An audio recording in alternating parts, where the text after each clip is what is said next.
Hi everybody, Cynthia Swan here, licensed mental health clinician, counselor, Parent Villages Program Clinician there. I'm just chiming in tonight, hoping to drop a few nuggets to help us continue to get through the rest of the holiday season. As we know, the holiday season can bring on a great deal of stress, some difficulty for some of us to kind of get through the season. Some of us are grieving still, some of us are angry still, some of us are still dealing with recent losses, some of us just dealing with a array of normal, regular, I should say regular, stressors that exist. And so with that being said, a lot of us are still dealing with quite a few issues that could certainly weigh in on our mental health concerns. So I just wanted to drop a few ideas, a few nuggets to help us kind of guard or sway off some of those issues that may arise during this time of year.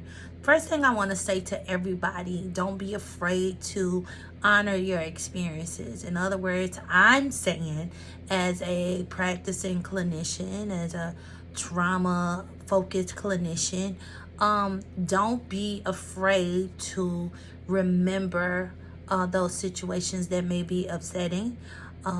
Don't be afraid to remember some of those traumatizing experiences that you have had in your life. Identify those triggers. As a matter of fact, self-awareness to me is one of the biggest tools that we can use for our benefit to kind of guard off any kind of negative reactions or negative responses. So you can use self-awareness to help you develop or help us develop the coping skills or strategies that we may need when we are triggered. So lean in, honor your experiences. Also honor your emotions. Listen, I would be the last one as a clinician to say, oh, you shouldn't be angry, or you shouldn't be grieving, or you shouldn't be full of resentment. No, if you are feeling all of those things and some, more than likely you have a right to feel those. You have had some experiences that have certainly maybe provoked some of those feelings to arise.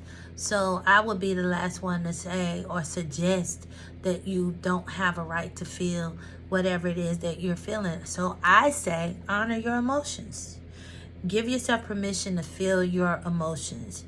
As a matter of fact, tell yourself it's really okay if I don't feel, what they're showing me on TV. I don't feel very Christmassy, and I don't feel very joyous, That is okay too. It's okay to feel whatever it is that you're feeling. One of the major reasons mental illness is on the incline during this time of year is because people are trying to avoid what they're actually feeling and trying to create some of these feelings again that you see in media or you see displayed that may not even be real. So one of the things that I suggest is that you may want to during this time, go on a social media fast and not even use social media for a few weeks, a month or so. Go on a fast of sorts, so that you don't see all of that, you don't be exposed to all of that, and so that it doesn't, have the same weight and influence, kind of on your psyche that it probably would if you were on social media. So this would be a good time, to fast from that. So, but honor your emotions and don't run from your emotions and don't avoid your emotions. Actually, that's more dangerous. That is more detrimental to your mental health to try to avoid what you're actually feeling, and to certainly not suppress those feelings and internalize those feelings, because what's in you has to come out. And so if you suppress those feelings and internalize those feelings without, expressing them in proper ways or appropriate ways, or when it comes out, it can come out in a way that causes harm to you and maybe somebody else. So honor your emotions. It's okay to feel whatever it is that you're feeling. And trust me, it's understood. Something else that's really important to me is the honoring of our boundaries. Listen, everybody needs to have boundaries, especially those of us who are caregivers. We need to have boundaries in place. No is a complete sentence, and sometimes you're not available. You spread too thin. You have too much already on your plate, and you just don't have the space and the room to add something else. As a matter of fact, once you get healthy boundaries in place, you shouldn't have a plate stacked too much or certainly spread too thin, because you need to be healthy as well. So the best form, the highest form, as a matter of fact, and make sure I say that properly, the highest form of self-care is to set your boundaries. Set your boundaries. I give you a good example. I used to work at Springfield College, and my director there, a lady by the name of Mary D'Angelo, somebody that I learned a great deal from. But this was a good lesson that she taught me. She was a wife. She was also a mother. Had been married for many years, and she had 2 teenage children at the time when I worked for her. And she always told me that her and her family had dinner at a certain time of day, and during that time there's no cell phones and there's no phone calls. So it was a sacred time for her. So that was a boundary. So she told all of us to never call during that time, because she would be at the dinner table having dinner with her family. She said to only call in case of emergencies.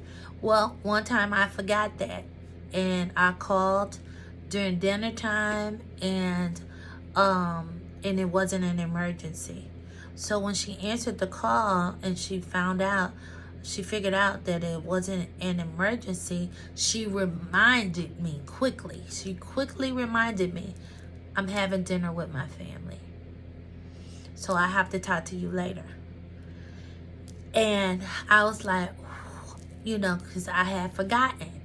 Well, that's exactly how setting boundaries should work, right? So because I had forgotten, she answered the phone, but when she realized that it wasn't an emergency, she reminded me, I'm having dinner with my family. I don't like to be interrupted when I'm having dinner with my family. That is the way that we should be guarding our boundaries. So we need to make sure that we honor our boundaries. So my former boss, Mary D'Angelo, taught me that early on, to honor my boundaries.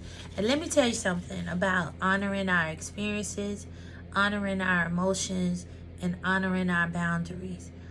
I'm a witness to this, both professionally and personally, that these 3 things, there's some other things that we can do, but if we put these 3 things in place and we start to practice these 3 things, these 3 things consistently, our mental health and our overall health, and most definitely our lifestyle, will benefit from it.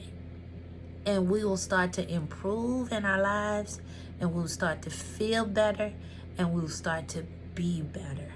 So I just wanted to leave you with this little quick video on tonight. I'm hoping and praying that, again, you've had a great Christmas, and I'm praying that you are setting yourself up to have a even greater New Year celebration with your families and certainly with yourself. Let's continue to have a mindset of improvement, a mindset of better. Again, I serve as the program clinician at Parent Villages. If you are in need of my services, please, contact me at the Parent Villages number, and we will go from there. Again, have a happy New Year. I'm looking forward to working with you all this year in 2024. Be blessed.